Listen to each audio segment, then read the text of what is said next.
Hey there, welcome back to S.N.O.T. Today, on our Cosplay Edition episode, we're talking to Shan, and on Instagram, she's known as DarkArtsDesign Cosplay. Shan, how are you doing today? I'm good. How are you, Zeus? I'm doing fantastic. Just surviving this Vegas heat. It's like 114 today. Oh God. Well, unfortunately in the UK, it's been pretty breezy and rubbish all day. So I would love to get some of that heat from you. So, tell us about yourself. You know, I've checked out your Instagram page and I've seen a lot of amazing things, a lot of very creative things, and it looks like you're fairly new on Instagram. Would you say that you're fairly new to cosplay in general, or have you been doing it for a while? I have been sort of on a hiatus for almost, I would say a decade, if not more. A few years ago, I started to get back into cosplay as Bellatrix Lestrange, which was at the London Film and Comic Con in 2014, I think it was. I was actually relishing the whole cosplay scene here in the UK because I'm originally from the Netherlands, and unfortunately at the time in the Netherlands there was not a cosplay scene at all. There weren't any conventions or anything like that. So when I moved to the UK nearly a decade ago, I was amazed about how much you could do here as a cosplayer. So after going to a few conventions and seeing all the amazing people out here, I just decided to get back into cosplay because previously in a very almost, dark ages as you would, I was the Lara Croft lookalike for the Netherlands, which was in 1999. So it sounds like Grandma is telling stories right now. No, that's cool. What do you mean by lookalike? So would you cosplay just as her, or would you get like hired for events to portray that, or elaborate? Yeah, it was cosplay is something that's it's a terminology that's been used only over the last few years. In the early days of people, it was almost like dress up as a character that you enjoyed. So with the E3 game event, every year you had an official Lara Croft lookalike at the Eidos Interactive or Core at the time stand, and it could be anybody from, I think it was Rona Mitra to Nell McAndrew, Lara Weller. They were called lookalikes, and somebody of my friends, they said, "Do you know what? You look like Lara Croft. You should maybe dress up like her someday." And that was my cue to get started into the lookalike or cosplay. As I loved it so much. I dressed up as Lara Croft. I got great response from the people. I got invited by some friends who owned an internet cafe, and they wanted to do a promotion for the Lara Croft game at the time. And I decided, you know what, I'll help out. And from then onwards, it just spiraled, and I ended up upgrading my costume, the original green sort of top costume, into other costumes as well, and enjoying my time as Lara in the Netherlands and Belgium and sometimes even Germany. That's really interesting. That's a great way to start getting into the world, or at least coming back. So on your Instagram, I see that one of the most recent cosplays you've done is Negan from The Walking Dead. You look great, by the way. The bat, the outfit, everything just looks spot on. Can you kind of describe that process? Yeah, I absolutely love the character Negan. It's quite interesting because some people, of course, have a big love-hate relationship with the character. But when he got introduced into The Walking Dead, I'm a big Walking Dead fan. I just loved the fact that he was such a bizarre character almost. There's rules, of course, for the saviors, and there's a certain level of brutality as well within the saviors. They're thinking that they're right about what they're doing and how they're going about it, and seeing Negan dish out justice in his eyes, I just thought was such a powerful thing within the series. So after being introduced to Negan, I just wanted to cosplay him, and it was quite interesting because I like to make difficult cosplays, and I thought, you know what can I do to make my Negan slightly different than all the other Negans? Because normally when when a new character gets introduced in a very popular TV show like The Walking Dead, you see the cosplayers doing that character just rise exponentially. And I thought, so what can I do to make my Negan slightly different? Of course, being female helps with that one, but I started looking at, okay, so the costume itself is pretty straightforward. He just has his leather jacket, he's got his red scarf, and his gloves, and all the other bits and pieces that make him. But I thought about, so what can I do to make an extra prop that will be so Negan, but not like everybody else. And I came up with my friend Biter Bob, who is a decapitated zombie head, which I carry around when in Negan costume, together with Lucille. The Lucille bat I made myself from various bits and pieces. The bat itself had to be con safe, so you can't have a proper wooden bat and take that to a Comic-Con. So I had to take a hollow plastic bat and make it look real. Originally I decided, I'm not gonna bloody it up. I'll keep Lucille clean. But as I was painting Biter Bob's head, I just thought, you know what? All this blood looks pretty fun, and I made Lucille a very dirty girl and ended up adding loads and loads of blood on Lucille, which I think works really well together with all the other bits and pieces. I tried to mimic Negan's grey beard in having an ombre hair dye going from black to grey, and just in generally just taking his badass attitude. Yeah, it's very interesting to see how a lot of people portray, popular media like that. Like what you said, with the gray beard, with what you did with the hair. That level of detail is so amazing. Like that's just so out of the field for you to think of. It's real creative. And so looking at the bat, when you say you made Lucille a dirty girl, I saw that you did a lot of details, or you did a lot of layers of Warhammer blood. Topped off with some coagulated blood, because it looks really wet. It looks genuinely just used. So how, and then also the bat wasn't brown to begin with, right? It was white, and you had painted it brown?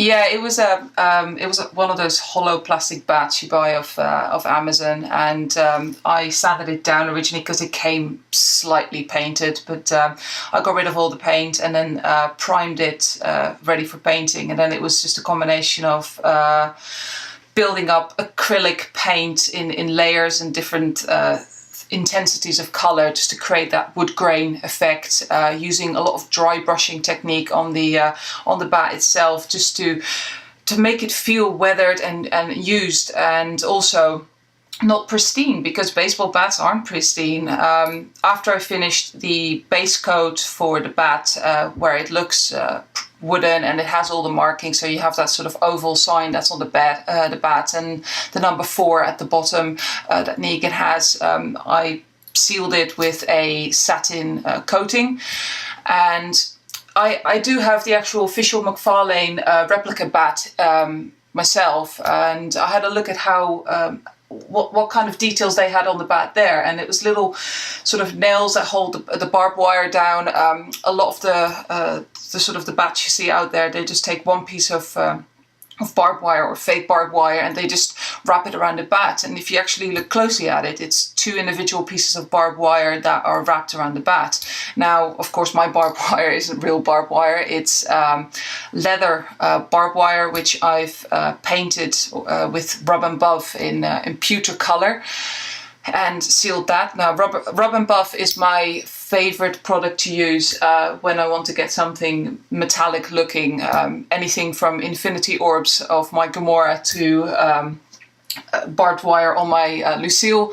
It works brilliantly. It's such a good product, and combining that and also making from, I think it's called Sugru, which is moldable rubber. I made the little nails that hold the barbed wire into place, and again painted it up with the rub and buff stuff.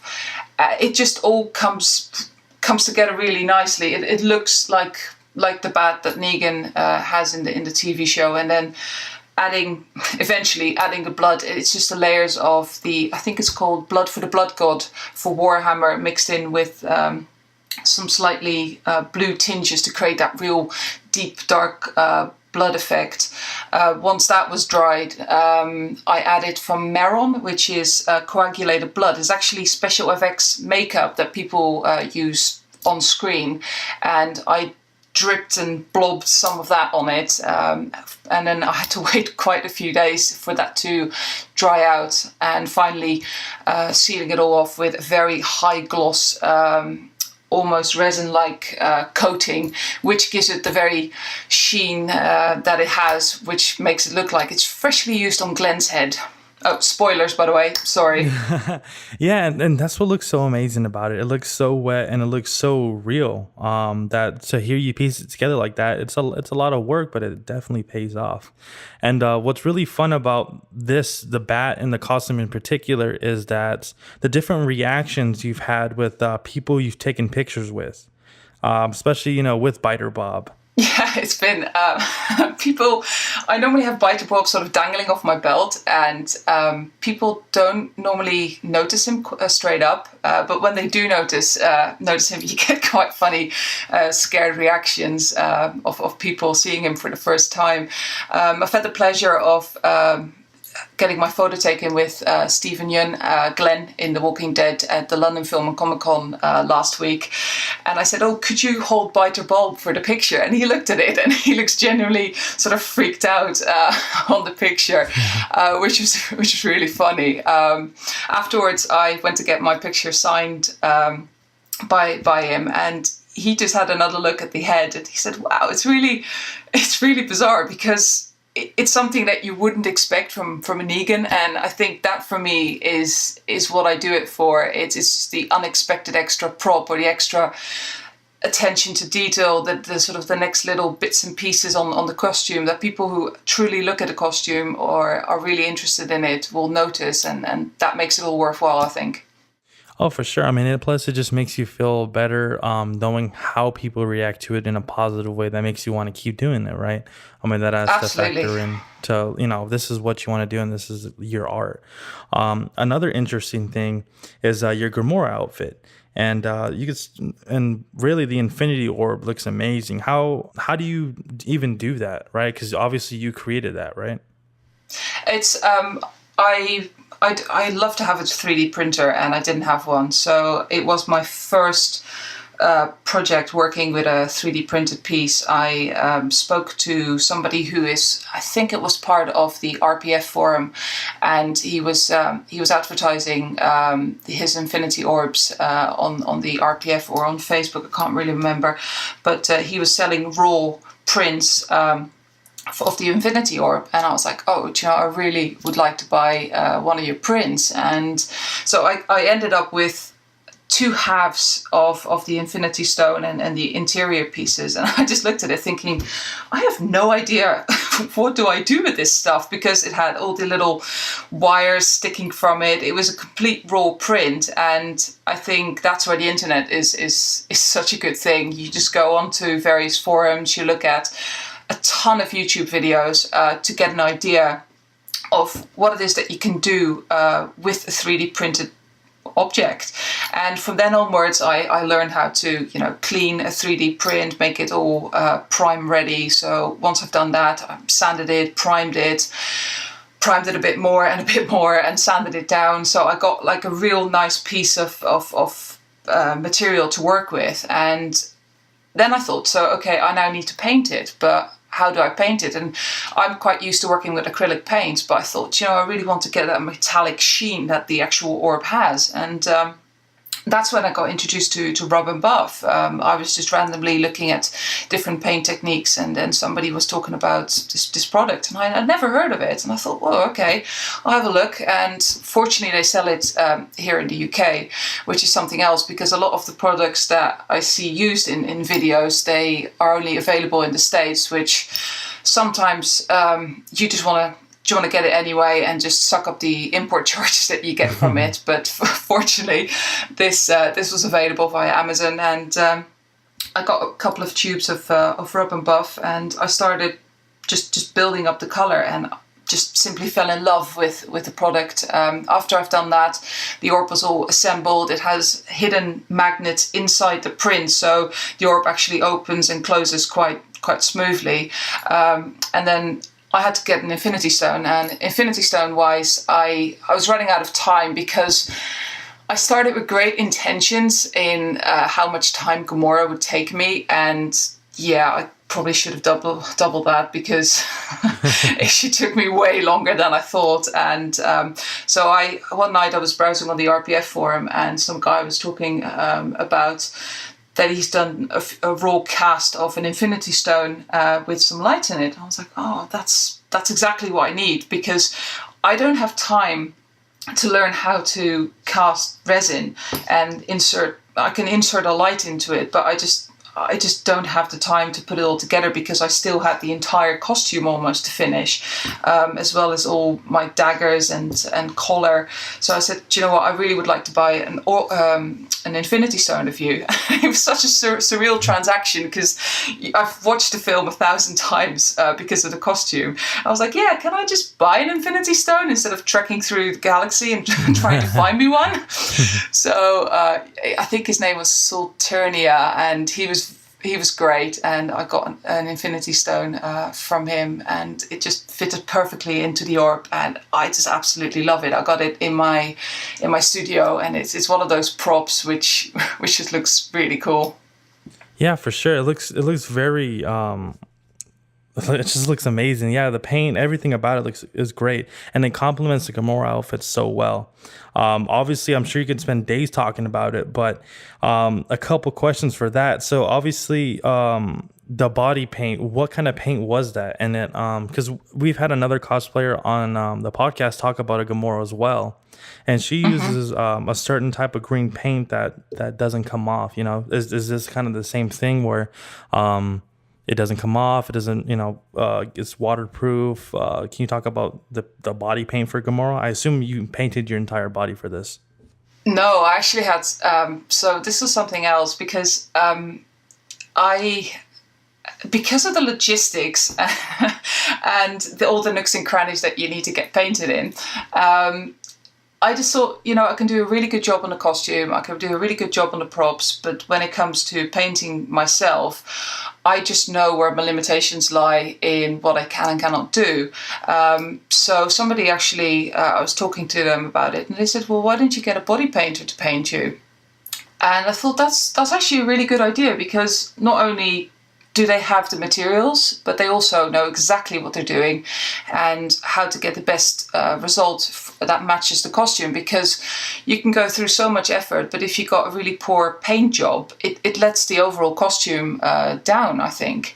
And I think it was the weirdest request emails I've sent out to many body painters, because some of them didn't even bother replying back, or others were like, what is it that you want us to do? And it's like, just paint me green. And fortunately, I found a really great body painter, and she was all up for it. She's like, oh yeah, absolutely. Looks like a really great project, because she does quite traditional body paints, and just getting something completely different like this on her portfolio, she was like, yeah, definitely want to work with you. So I had a lovely body painter who painted me green from top to halfway down to my waist, and it's quite a unique experience. I can recommend it to everybody. It's I can imagine it's very cold at first, right? And how long did that take? How many hours was that? It's about an hour and a half to get fully painted up. So you start off with a sort of a barrier spray on your body. So every area that can potentially sweat, so under your arms, in your sort of the movement of your the elbow area, your chest area as well. You put a barrier spray on your body there, and then you just place you start painting, which felt very unceremoniously, just a big paintbrush going up and down whilst you're trying to make small talk with somebody and you're shivering because it's so cold. And Once that's all done, all the highlighting had been done, it's a sealant spray that goes over it. I think it's called Ben Nye's Final Matte Seal. And then a powder goes over it. I think that was Maron setting powder that goes over it, and just keeping everything completely sealed. And I have to admit, that paint did not move during the day. It was absolutely boiling inside the convention, but the paint didn't go. I was just as green from the moment I walked out of the hotel to when I got back into the hotel. Getting it off was a bit challenging. It took a few showers, and also in between my fingers, the paint sort of stained my skin a little bit, but other than that, it wasn't too problematic. But definitely it was worth the investment getting myself painted up, because I felt it just completed the whole costume. I got somebody who really knew what they were doing, and they just delivered a beautiful end result. Oh, for sure. I mean, the green looks so vibrant. It's such a inviting green. So yeah, I mean that's such a journey to get the Gamorra out there. And that was obviously done the day of, or was this done like a day before? No, it's on the day off. So I was planning on getting into the convention at around 10:30, and so I had to book my painter in early in the morning in the hotel room. And that was quite funny, because walking in normal colors and then walking out bright green, the reception staff, they just didn't know what hit them. So the cosplay that you're working on now is you're doing a Geisha from Ghost in the Shell, correct? Yeah, that's the robotic Geisha bot from Ghost in the Shell. I went to see the movie, and they have such a short amount of screen time. But when I saw them, I just absolutely fell in love with them. I must say I'm a little bit biased, because I have in general a great interest in the Japanese culture. I collect kimono as well, and I occasionally wear kimono out as well. So having a geisha represented in a blockbuster movie like that, it was just so beautifully done. I felt it was such a beautiful fusion between a very traditional art form of a geisha put into a very futuristic setting as Ghost in the Shell. The costume design by Kurt and Bart was just phenomenally, and we had a workshop creating the mask itself. It just felt spot on when it came to getting that ancient beauty on the screen in that very futuristic, modern, new Tokyo setting. Oh, for sure. And from what I've seen so far, I like how far you're going into research and development for it. Like you bought like an actual figurine, a statue of the Geisha from the movie, and it looks like you're doing your research, pausing it when you need to pause it, and then just trying to get everything as accurate as possible. What kind of timetable do you see this kind of project? Like, do you see it a month, a couple of months, or a couple of weeks? What's your time frame on this? Well, I have a full-time job, so unfortunately cosplay isn't my full-time job. I manage a design team in my day life. So this doing my cosplay is normally reserved for evenings and weekends, holidays as well. I have learned from my mistake on the Gamorra, where I thought 3 months, easy. Totally can do that. Whereas, that just went out the window. I still got it done within 3 months because I had a Comic-Con to attend, but it was just days and days and days of sewing and doing things. So I start early with the geisha, and I'm hoping to get it done before the end of this year. But there are a lot of techniques and a lot of new things I haven't done before. And I just wanted to give myself the appropriate amount of time to also do the research, as you said, and making sure I get everything as screen accurate as possible, allowing time frames and budget. Oh, for sure. And since you like the culture behind it, I'm sure it's going to be much more intricate than everything else so far. How has being an active cosplayer changed your life? Like, have you seen new parts of the world? Have you met new people? Can you kind of elaborate on how getting back into cosplay changed your life, if it has? I think it's nowadays with the social media channels, because when I got back into cosplay after a hiatus, I started off with a Bellatrix Lestrange cosplay, and my Bellatrix Lestrange cosplay was something it was more of an evolution of a Christmas fancy dress costume, and I thought, you know what, I'm just going to upgrade my Bellatrix, and I got back into it. And when I took Bellatrix out, everybody was really positive, and it was just such a great experience. And then I saw some pictures of myself on the internet, and I posted some pictures on my very fresh and new cosplay page, and it was just, the reactions I got were so nice and so welcoming. I think the biggest change has been that I met a lot of new people, maybe not personally and physically, but digitally there's been a lot of new people in my life, and also the camaraderie between other cosplayers. As I was working on my Geisha, there was another girl who has done also a Geisha. She's done the black kimono Geisha, whereas I'm working on the red one. And it was just a really nice interaction where we both had admiration for each other's work, and we talked about the little hiccups and bumps that they bumped into when they were working on the costume. And it's been a really nice experience getting to meet lots of new people. I haven't really traveled much with my cosplay. It's been mainly around the London area. I have taken my Negan, I debuted actually my Negan in the Netherlands at the Dutch Comic Con at the beginning of this year, which was quite interesting because I was flying with BA, and you have to declare what you're checking in, and it was just such a weird conversation. I said, yeah, this is a fake baseball bat with barbed wire around it. And the lady behind the check-in desk just looked at me and went, "It's a costume prop." And she's like, "Oh, okay, fine." And it was quite bizarre when you're standing there checking it in, and I had Biter Bob in my hand luggage. So I'm sure the guys at the X-ray machines, the security, were scratching their heads a few times, looking at it, thinking, "What on earth am I looking at?" So other than that, it hasn't given me lots of travel opportunity, but it has given me a lot of new people to talk with. That's cool. I mean, and plus it's so fun to think about, like, when people see your completed geisha outfit, and then maybe if they're working on their own or if they're around the area too, it'd be so fun to be like, hey, you know what, like, why don't 4 or 5 of you get together and dress up as different colors and go together as a group or something. That's the kind of cool stuff that could possibly happen when you meet other people who love the same things you do.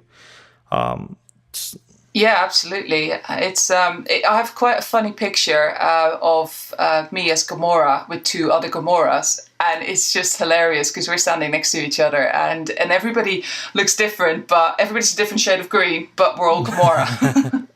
That's so funny. So before you got into it, did you have any, like, an extensive background in sewing or just arts and crafts in general, or what helped you get into where you're at now when you're designing most of the outfits you're wearing?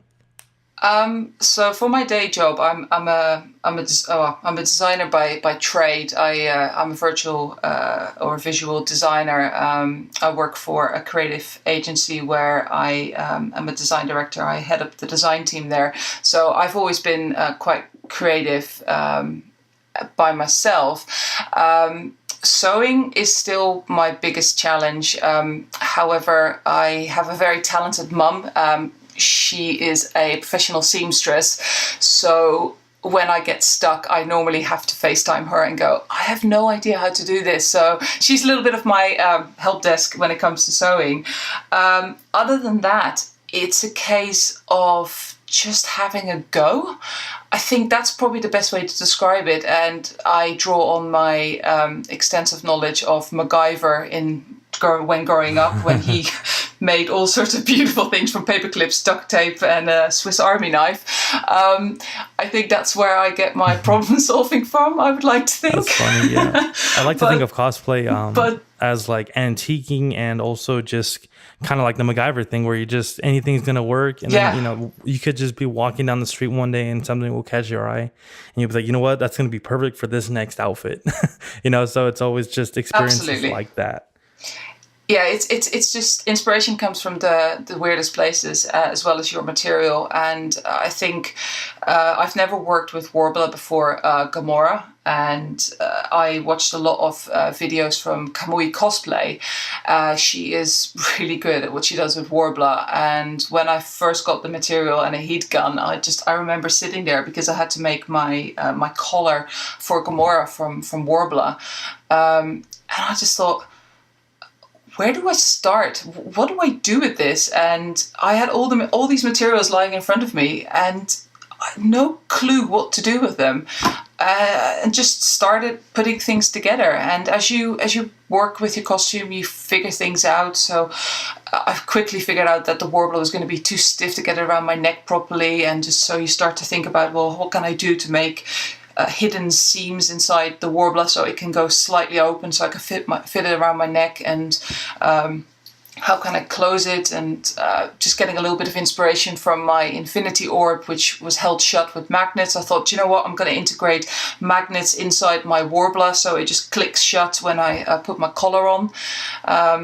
Then you start thinking about, well, if I'm going to paint it, I need to prime it, and Warbler generally has a very rough texture, so it was a lot of sanding and priming, and I still wasn't happy with the result of it. I just didn't get the smooth curve that I wanted, so I ended up buying flexible, they call it flexible filler. It's the kind of stuff that you use to fix cracks in your bumper of your car. And I thought, you know what, that's perfect. So I ended up buying car parts, car materials to get my collar for Gamorra. It's just a lot of problem solving whilst you're making things. Huh. That's really interesting. You have no idea where it takes you, and sometimes the plans that you have just don't come out. Oh, for sure. But so after, you know, knowing what you know now and enjoying what you're doing, what do you see yourself doing in the next 5 years as far as advancing in cosplay? Like, do you have any future cosplays you know for a fact you're going to do? Do you have certain events that you want to go to? What does 5 years look like for you? For me, it's I definitely want to do a con in America. I would like to go to the Emerald City Comic Con. I've heard really great things about that con, and of course, the San Diego Comic Con is the mecca of all cons for everybody. But I like to start small and go to the Emerald City one.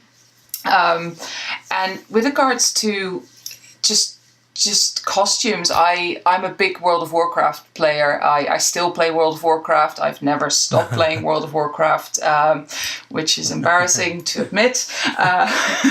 But I would love to do a Tyrande Whisperwind. She is still on my to make list. And again, it involves body paint. I don't know why, but I just seem to be ending up with getting characters which have a different skin color. But yeah, it's just definitely Tyrande Whisperwind, and I'd like to get a bit better at 3D modeling. After building an infinity orb, I just really got interested into 3D printing, and I'm just trying to learn the 3D printing modeling. I'm using Fusion 360 to get a little bit of knowledge and skills in that area. So I would like to try and make my own model and use it for any future cosplay itself. Other than that, I got a half-finished Doctor Strange kicking about, so that's still somewhere in the very, very, very early stages. So yeah, there's plenty to keep me busy, I think. That's great. So one of the last questions we'll ask is, what are some tips you'd give people who are either lacking the know-how or courage to do what you do? Just do it. There, that sounds really easy, and I know it's not that easy because there's a lot of people who struggle with various issues and feelings that they don't feel that they can be as good as other people, and therefore they don't want to take their cosplay out. I think cosplay has become mainstream over the last few years, and there's a lot of focus and a lot of coverage of really talented cosplayers, and it can be incredibly daunting for people to try and to make their first start, because everybody just seems to be really perfect. I look at people and just think, how the hell did they do that? I can never be that good, and I will look rubbish next compared to so and so, because you start comparing yourself to other people. And I think the sooner you stop doing that and just do it and enjoy what you're doing, because it's not a competition, it's not something that you are trying to prove yourself to everybody else. It's just you're doing it for you, you're doing it for the fun of it, and also for a little bit of the stress of it, because nothing gives better stress than trying to finish your costume in time. But it's just, once you finish your costume, it's your costume, you made it, you've done it, it's all you. And I think that's really important, that you enjoy the journey, how you get there, and the final result when you do take it out on the road. It's all you, and that's great. And it doesn't matter if your costume is store bought or completely crafted from scratch. It's the person inside of that costume that gives it dimension and texture, and I think that's definitely the most important aspect of cosplaying, that the person who does the cosplay has a great time doing it. Oh, for sure, and I totally agree with that. So is there any like people you want to give a shout out to, or any people you want to mention for maybe, you know, people who are listening, like, hey, you know what, these are people you need to check out on their social media, and give some links to where, you know, people can follow you, people can check you out? So my links, I exist on Instagram, and I exist on Facebook. So DarkArtsCosplayDesign is where you find me. I have a very badly kept Twitter account as well with the same name. So I think probably my Facebook page and my Instagram is where you find the most things on me. With regards to people for shoutouts, I think I'm just going to list a few people who I absolutely find very inspiring to look at. Of course, I mentioned her before, Kamui Cosplay. She's been great when it came to my Warbler trials and tribulations. Punished Props, Bill Doran, who makes amazing props from foam. He's been really great for my Gamorra dagger, and I think there's just Calderai Cosplay. She makes amazing costumes who just look so beautiful, and they're just so inspiring to see. Other than that, I've got a whole list on my Facebook page of all the pages I follow. So head over to my Facebook page and just browse through my pages that I liked, and I guarantee you there's going to be a ton of amazing people in there who are way, way, way, way more talented than me. Well, you know what? Thank you so much for, messaging back for this request and, getting this scheduled. We really appreciate it. And anyone who's listening to this podcast can definitely take away something informational from you. So with that being it, is there anything else you'd like to add to those who might be listening right now? Just stay awesome. Just do your cosplay, enjoy it, and I'd like to thank you as well for taking the time to ask all these amazing questions. Oh, for sure. I mean, you guys are what makes the experience and dream happen. So imagine a comic convention without cosplayers, So, well, thank you so much again, and I hope you have a great day. Great. Thanks so much. You too.